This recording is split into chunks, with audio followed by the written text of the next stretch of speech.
If you haven't already, please subscribe to my channel and enjoy the show. What's up, fight fans? Welcome to my channel. This is Johnny, and today we're going to be going over a fighter who only debuted in March of 2022. When your father is boxing royalty and your older brother is on his way to having a similar career, it's pretty tough for you to get a word in. So today I wanted to feature Nikita Tszyu, the younger brother of Tim and the young son of Tszyu.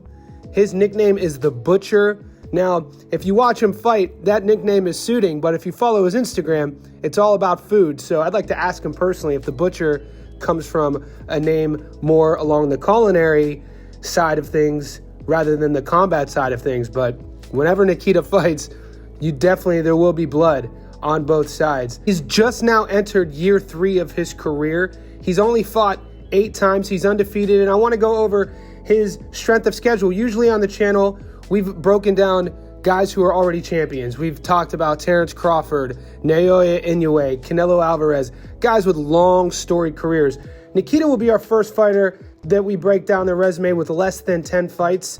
He is 8-0 with 7 knockouts. He has a career knockout to win ratio of 88%. He's a 26-year-old southpaw, and like I said, he's a younger brother of Tim and the young son of Tszyu. Now, if you look at some of the old records of fighters who have 50 pro fights, 40 pro fights, early on in their career, they're getting fed a lot of guys who, litmus tests. When you're starting out on a boxing career, that's what your camp is for and your team is for, is to pair you with fighters who they feel are on your same level. If you look at Nikita's, the records are pretty interesting. Nobody really has a lot of experience other than Brubaker. Everyone else in this list are guys similar to Nikita, and I want to go over his very first fight all the way up into his last fight, and we're going to talk about those records. When he made his debut, he fought Stahl. Stahl was 2-0, knockout in the second. Smith, 5-0, knockout in the first. Jeff Horn's little brother, Ben Horn, who was 4-4, UD in the sixth. Dryden, 4-0, knockout in the third. Belbin, 7-0, knockout in the fourth. Balmer, 5-0, knockout in the first. Brubaker, 17-4, knockout in the sixth. Dylan Biggs, 10-0, knockout in the fifth.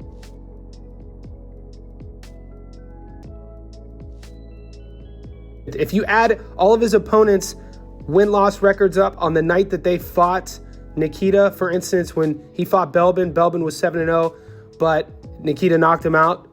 So the next time Belbin fights, he's 7-1. But on the night he fought Nikita, he was undefeated. All of his opponents' career win-loss record equates to 50 wins and 8 losses, which totals an 86% win-loss ratio, strength of schedule for all of Nikita's opponents. He is 8-0. He beat 6 undefeated fighters, and he has 7 knockouts of those 8 wins. When I look back of his 8 fights, the fight I want to dissect a little bit is the only one he didn't finish.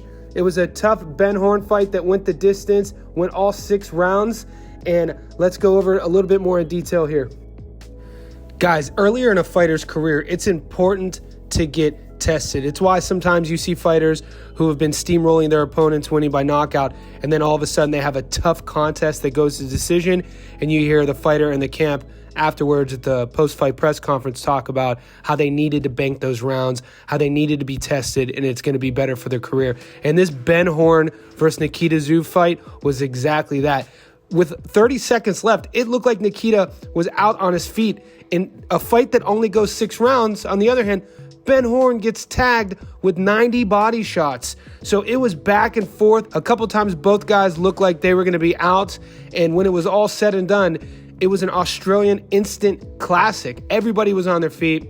The decision did go to Nikita, but it's one of these pivotal early career matchups that helps the young fighter understand themselves a bit better, knowing that they could take a shot and come back. And if you've watched him since then, you've seen Nikita work on his defense a bit more. He still has a long ways to go in terms of defensive-minded in the pocket, but he loves a slugfest, and he is comfortable in a firefight. That's what makes Nikita Tszyu so fun to watch, and his future is definitely bright. Guys, if you want me to feature one of your favorite fighters or dissect a fight doing the statistics, just let me know in the comment section below.